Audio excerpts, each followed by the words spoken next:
కొన్నిసార్లు అపవాది మన దగ్గర ఉన్న ఆధ్యాత్మిక విలువలను, ఆధ్యాత్మిక సంపదను దోచుకోవాలని ప్రయత్నం చేస్తుంటాడు.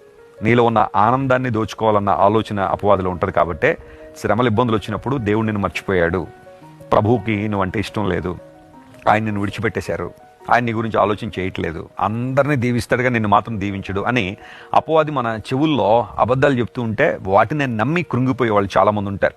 సమస్య తీవ్రతను బట్టి నిరాశ, నిస్పృహణకు వెళ్ళిపోయి అతి తీవ్రమైన డిప్రెషన్కి గురైన వాళ్ళు కూడా చాలామంది కనబడుతున్నారు.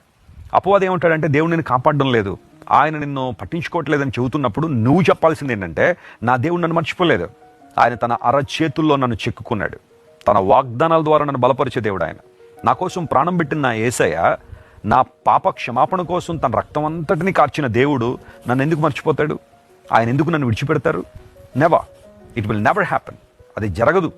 దేవుడు నన్ను ప్రేమిస్తూనే ఉన్నారు, తన కృపను నిరంతరాయంగా నా మీద కుమ్మరిస్తూనే ఉన్నారు. కాపాడే దేవుడు ఆయన.